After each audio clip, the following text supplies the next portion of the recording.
Subcommittee on Labor, Health and Human Services, Education, and related agencies will come together. This is come to order, and this is always a good hearing for us. I think in the 4 years that Senator Murray and I have worked on this committee together, we clearly have made this one of our priorities, and glad it has been. We've increased funding by $9 billion, a 30% increase over 4 years, and hopefully we're not done with that process yet. But hearing what you're doing with that money always helps encourage us to not only make those dollars available, but even more. We've seen real progress in vaccines from Ebola to Zika. We've seen the development of blood tests to detect different kinds of cancer earlier than we had been before. First ever drug use specifically for postpartum depression has been developed during this period of time. Obviously, what's happened in immunotherapy, which at our first hearing was something that had to be explained to all of us and even a few of your colleagues, as it was developing to in the amazing way it has already. I think we've seen ways that you've found to encourage young researchers, and hopefully we'll be able to hear a little more about that today as well.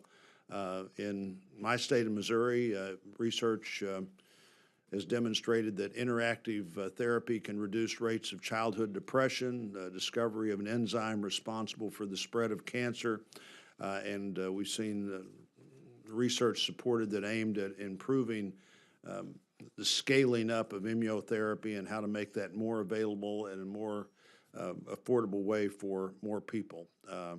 I'm disappointed, of course, that the 2020 budget request would cut the agency by 13%. I'm confident that this committee will not do that, but we'll talk to you today about the reasons that we should continue in the direction we're in rather than head in another way. Deeply concerned about an issue that I've seen develop, and I hope, Dr. Collins, you have a chance to talk about that too. It's something that the research community needs to take more seriously, and that's foreign governments are initiating systematic ways to influence our research and, frankly, to take advantage of our research by stealing it. There's a Chinese government program to recruit NIH-funded researchers to encourage them to steal intellectual property, cheat the peer review system, establish shadow laboratories in China, and help the Chinese government obtain confidential information about NIH research grants. That can't continue to happen, and I look forward to hearing your discussion of that issue. Obviously, there is an important balance here of protecting our research from both foreign threats and other kinds of piracy, and having the kind of collaborative environment you want to have to bring the best people into that research community you can. I know that's a challenge, and I've seen some challenges that you've faced even recently on that topic of who should be there and where they should be. But we've benefited from them. They have benefited from us. This is a system that has worked, and we need to be sure we continue to protect it. Not everyone is well-intentioned. I know there's an ongoing FBI investigation, and that investigating specifically what the Chinese government's trying to do to undermine our research structure. This is a serious threat to all of the things that make that structure work. The NIH Advisory Committee has recommended several steps, including implementing a broad education campaign about the requirements to disclose foreign sources of funding and developing enhanced cybersecurity protocols. And while I appreciate those recommendations, I think NIH has to be sure that the research community is fully aware of the threats and, more importantly, how to combat those threats. NIH has sent only one letter to the community on the subject, I think, but I'm going to let you talk about that a little more, either in your prepared remarks or later in questions. It's a vulnerable environment. It's a critically important time to look to the future, number of individuals that are part of the so-called 1,000 Talents program may be few. I think we shouldn't just assume that that's the only program out there trying to do exactly the same thing either. So, Dr. Collins, certainly I'm pleased with the relationship you've had with this committee, with your leadership. I admire the team that you and your colleagues have put together. I'm excited about the opportunity of the moment and glad you're here with us again today. And I'd like to turn to Senator Murray for her opening comments. Well, thank you, Dr. Collins. Why don't we talk a little bit about the efforts you've made on the concern about foreign involvement, about duplicate labs in other countries, information being shared that shouldn't be, and then what we're going to do about it. I'd be glad to do that.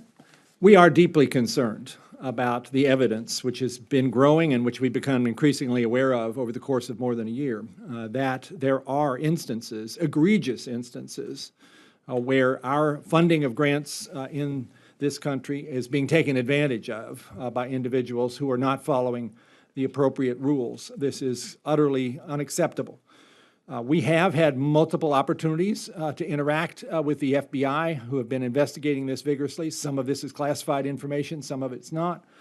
And as a result of that, have uncovered what has now led to more than 55 investigations that are ongoing of institutions where we believe there may be investigators who are double dipping, receiving foreign government money without disclosing it, or in some instances diverting intellectual property that was rightly the property of the institution where they are working to China, or maybe most egregiously at all, because it violates such an important principle for us, taking grants that they're asked to review as part of the peer review process and distributing those to another country even before those grants have gone through the full review process, giving therefore an opportunity for somebody else's ideas to be stolen. Knowing the seriousness of this, I did something unprecedented and wrote, first time since I've been NIH director, to every one of our grantee institutions, and that's more than 10,000, a very strongly worded letter saying this is an issue they all need to take with great seriousness. And if they're not aware of what their own faculty are doing in terms of these kinds of relationships, need to begin to find that out.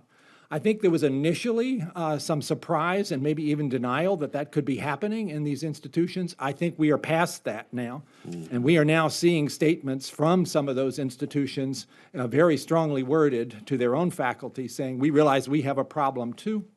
There are increasing instances where faculty members have been fired, have been asked to leave the institution, many of them then returning back to their previous foreign base. And I should say, while China has certainly been mentioned a lot, this is not only China.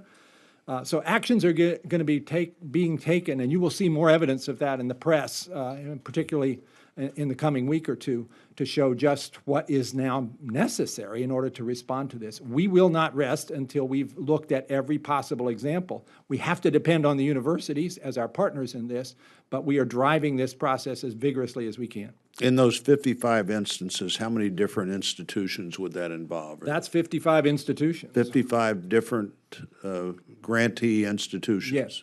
And basically, we are triggered by noting in a grantee that there is a publication that comes out that seems to involve a lot of authors and a lot of other institutions that were not mentioned in their grant application. Now, maybe that's an appropriate collaboration. I'm not going to tell you that every one of these investigations is going to reveal something bad happened, but some of them will.